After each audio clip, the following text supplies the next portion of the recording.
Hello guys, mayong mudto. Karong mudtuha di na po ko maglawoy pero magutan ko puso aho ni siyang bula-bulahon, no? So mao ni siya. So nara ko'y tulo ka puso gagmay. So okay ra kay camera ko. So ato lang na siyang taron pino. Ganito na siya guys. Okay. Nga ato ni naon. Aromapino lang ni siya. So mura ta rin ni gadua-dua. Magpalain ta kay daghanan pong saging nga namuso. So mao to ahong gipusuan ganina. Kay sayang man pud ang mga puso, di na to i-utilize.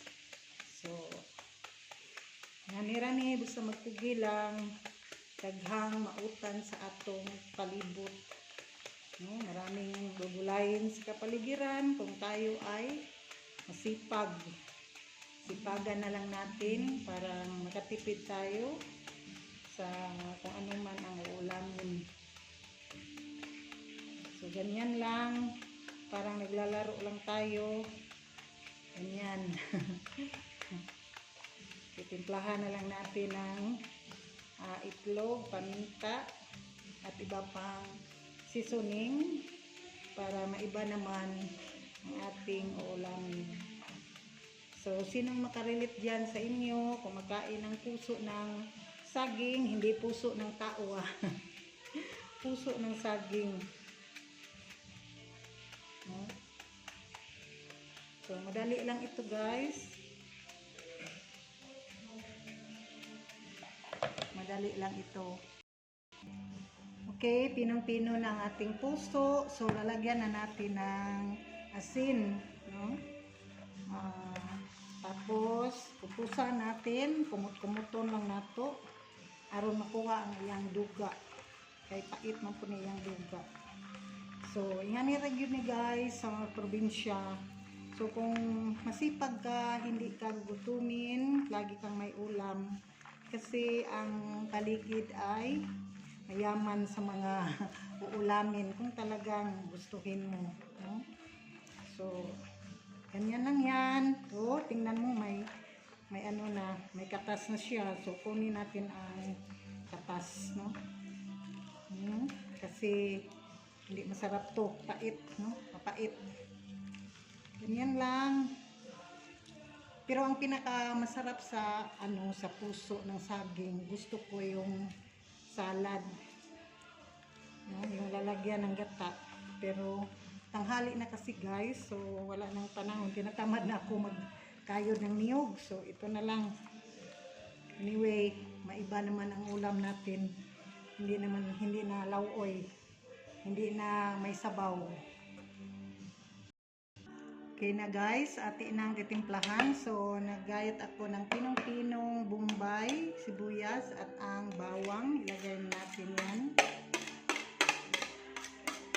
Okay, ilagyan natin ng paminta, durog.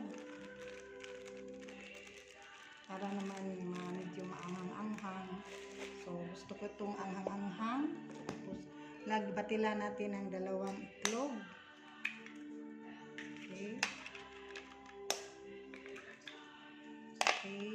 At lagyan natin ng cornstarch, konti. So, walang takal-takal ako guys, estimate lang. So, alam naman natin kung kailan nalapot o masubrahan. So, tansya-tansya lang para siya hindi mabuskag, inigprito, inigluto. So, kita radyo magbuot ani. Okay, ihalo lang lahat. Halo-halo lang ganito. Halo lang natin ang lahat ng mga ingredients. So, kung mayroong mga puso ng saging sa inyo, so pwede naman yan i-utilize, no? Na maging ulam. Pwede salad, pwede gataan, pwede rin ito gisa. Pwede rin bula-bula or gawing parang ang timpla ay bula-bula pero sa pagprito gawin nating hamburger. Malapad lang. Okay, dagdagan natin konti ng cornstarch.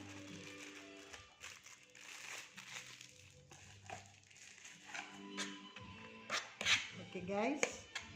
So ganito lang kasimple ang recipe ko sa puso ng.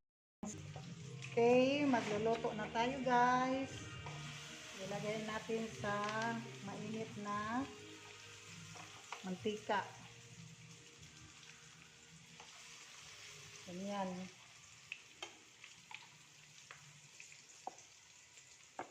Bango. Bango guys.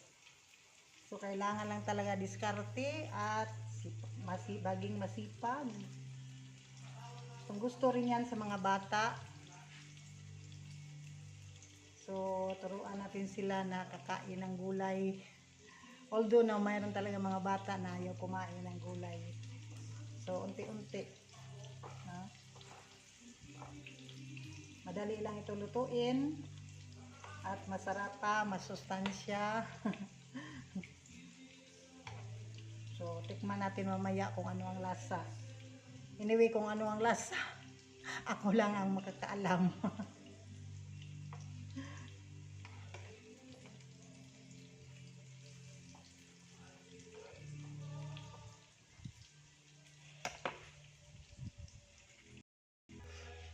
Bango guys. Bango-bango. Oh. Okay, luto na ang ating puso ng saging. Para na rin itong tultang pusong saging. So, dito sa probinsya, bawal mag-inarte, but kailangan ang diskarte, no? So, tikman natin.